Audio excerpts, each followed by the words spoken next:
ይስጥልን ውድ መረጃ የዩቲዩብ ገጽ ተከታዮችና አድማጮች እንደምን አላችሁ? ለዕለቱ የተመረጡትን አርዕስተ ዜና ወደ እናንተ ይዘን ቀርበናል። በቅድሚያ ዋና ዋና አርዕስተ ዜናዎችን ነግራቸዋለን። እኔ አልሞትኩም በህይወት አለው ሲሉ ከሰሞኑ በሚዲያ የጠፉት አንድ ባለስልጣን በዜና ጥንቅራችን አካተናል። ቆይታችሁ ትሰሙታላችሁ። በተጨማሪም የድሮን ጥቃት በትግራይ ስለተካሄደ ያለው የድሮን ጥቃት ምን ይመስላል የሚለው የዜና ጥንቅራችን አካተናል። የናይጄሪያ ፕሬዝዳንት ኦሉሴጉን ኦባሳንጆ ትግራይ መምጣታቸውን አስመልክቶ የተሰጡ መግለጫ። የቀድሞ የናይጄሪያ ፕሬዝዳንት ኦሉሴጉን ኦባሳንጆ ወደ መቀሌ አቅንተው እንደነበር ተገልጿል። ይሁን እንጂ ይህ በጉብኝት አስቀድሞ በመደበኛ መርሃ ግብር ቀጠሮ የተያዘ ሳይሆን በድንገት የተደረገ ጉብኝት ነው ተብሏል። በዜና ጥንቅራችን አካተናል። ቆይታችሁ የምትሰሙት ይሆናል። የፓኪስታን የጦር አዛዥ ቴህራን ገብተዋል ተባለ። የፓኪስታን የጦር አዛዥ በዋሽንግተንና በቴህራን መካከል ያለው ውጥረት ለማርገብ ቴህራን ገብተዋል። በዚህም ጉዳይ በዜና ጥንቅራችን አካተናል። ቆይታችሁ ትሰሙታላችሁ። እነዚህን የመሳሰሉ አርዕስተ ዜና ወደ እናንተ ይዘን ቀርበናል። ቤተሰብ ለመሆን ላይክ፣ ሼር፣ ሰብስክራይብ ማድረግዎን እንዳይረሱ። በቅድሚያ ወደ መጀመሪያ የዜና ጥንቅራችን እናልፋለን። አለሁ እኔ አልሞትኩም ሲሉ አቶ እስክንድር ነጋ ተናገሩ። እስክንድር በቅርቡ ሞቷል ተብሎ የሚናፈሰው መረጃ ሙሉ በሙሉ አስተባብለዋል። ባለፉት 4 ዓመታት በተደጋጋሚም ከመሬትም ከአየርም በድሮን ይታለም የግድያ ሙከራ እንደተደረገበትም ለዶይቼ ቬለ ገልጸዋል። የመንግስት የጸጥታ ኃይሎች ያላሰለሰ እንቅስቃሴ ጥቃት ግልጽ ቢሆንም ስለሌሎች የታጠቁ አካላት እጅግ ግን ለጊዜው አስተያየት መስጠት እንደማይፈልጉና በሂደት የሚታወቅ እንደሆነ ተናግረዋል። የፋኖ ትግል ከአማራ ክልል ውጭ ያሉ ረጅም እጆችና የጎጠኝነት አስተሳሰቦች ገብተውበታል እንደነበርና የአመራር ለመቀጠል አስቸጋሪ ሁኔታ ፈጥሮ እንደነበር ገልጸዋል።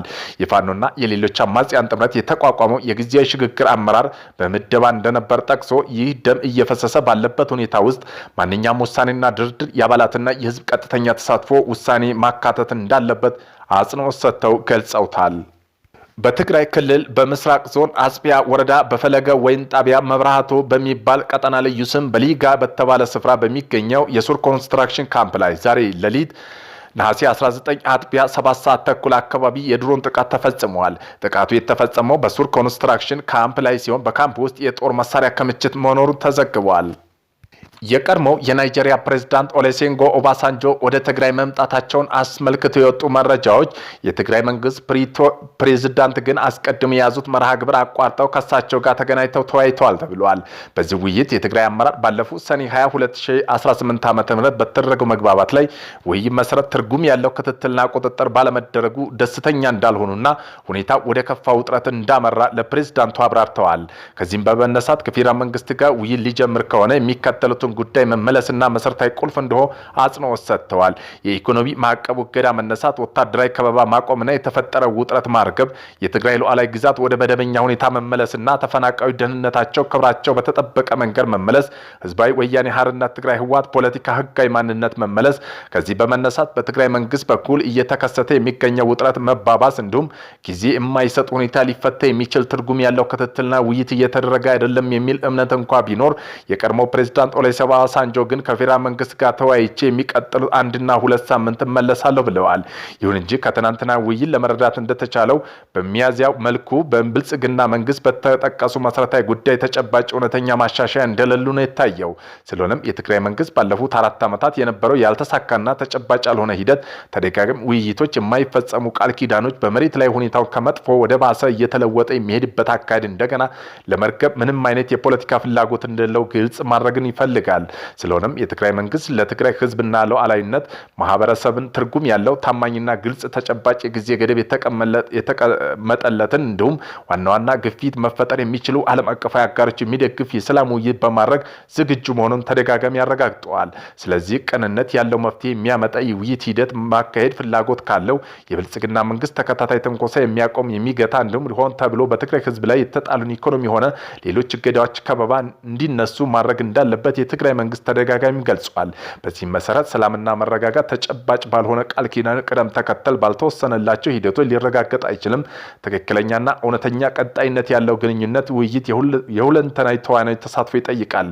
ከዚህም በመነሳት ትግራይ መንግስት ትርጉም ያለው ገንቢና ለውጥ የሚያመጣ የሰላም ውይይቶች ግንኙነት ለማካሄድ ማንኛውም ጊዜያዊና ሁኔታ ዝግጁ መሆኑን እንደገና ማረጋገጥ ይወዳል።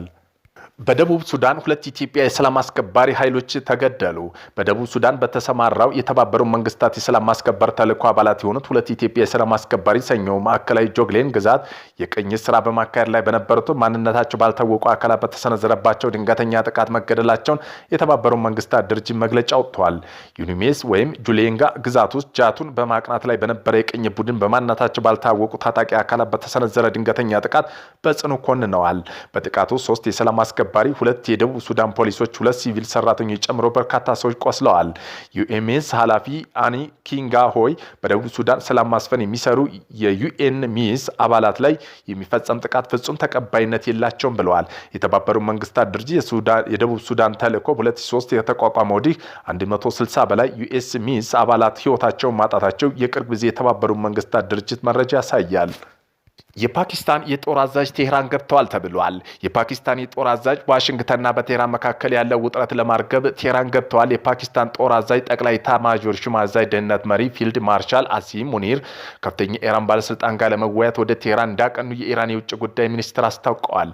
የጉብኝት ፊልድ ማርሻል አሲም ሙኒር በዩናይትድ ስቴትስና በእስራኤልና በኢራን መካከል ያለው ጦርነት ለማቆምና ሰላም ለማውረድ የሚደረጉት ጥረት ለመቀጠል ዘንድሮ ወደ ኢራን ያደረጉት ሶስተኛ ጉብኝት ነው ተብሏል። ፓኪስታን በቴህራን በዋሽንግተን መካከል የግንኙነት መስመር መሆን እንደምትችል ብትገልጽም ተንታኞች ግን ሀገሪቱ ያላት ትክክለኛ ተጽዕኖ በተመለከተ የተለያዩ አስተያየቶች እየሰጡ ነው። የኢራን የውጭ ጉዳይ ሚኒስትር ቃል አቀባይ እስማኤል ባጌድ ጉብኝታቸውን በምስራቅ እስያ ቀጠናዊ ሰላም መረጋጋት ለማጠናከር ያለ መሆኑን ገልጸዋል። የጉብኝት የተደረገውን ቀደም ሲል በኢስላማባድ የተጀመረው የሰላም ስምምነት ጥረት በቆመበትና በዋሽንግተን አዲስ ማዕቀብ በማዘጋጀት ባለችበት ወቅት ሲል ነው መረጃው የገለጸው። ትራምፕ ካናዳ የአሜሪካ ክፍለ ሀገር ሳትሆን የክፍለ ሀገራትን ጥቅሞች ትፈልጋለች ሲሉ ወቀሱ። በሁለት ሀገራት መካከል ያለው የንግድ ውጥረት ተባብሷል።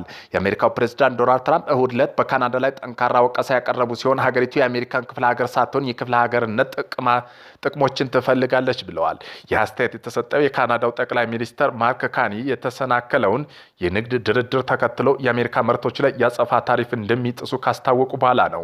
የካናዳው ጠቅላይ ሚኒስትር ማርክ ካኒ በሁለቱ የቆዩ ወዳጅነት መካከል የተፈጠረው ክፍተት እየሰፋ በሄደበት ወቅት ከመጥፎ የንግድ ስምምነት ራሳቸውን ማግለላቸው ገልጸው ቅዳሜ ዕለት የአሜሪካ ላይ ያጸፋ ታሪፍ መጣላቸውን ይፋ አድርገዋል። ከጎረቤቶቻቸው ሀገር መካከል ዋሽንግተን ሲካሄድ የነበረው ድርድር አርብ ዕለት ተቋርጧል። ይህም $20 ቢሊዮን ግምት ባላቸው ወደ አሜሪካ ከሚላኩ የካናዳ ምርቶች ውስጥ 5.5 በመቶ ድርሻ በያዙት የካናዳ እቃዎች ላይ አዲሱ የአሜሪካ 50 በመቶ ታሪፍ ስራ ላይ እንዲውል አድርጓል። ታሪፉ ከተጣለባቸው ምርቶች መካከል ከወይኒ እንጨትና እስከ ሲሚንቶ ይገኙበታል።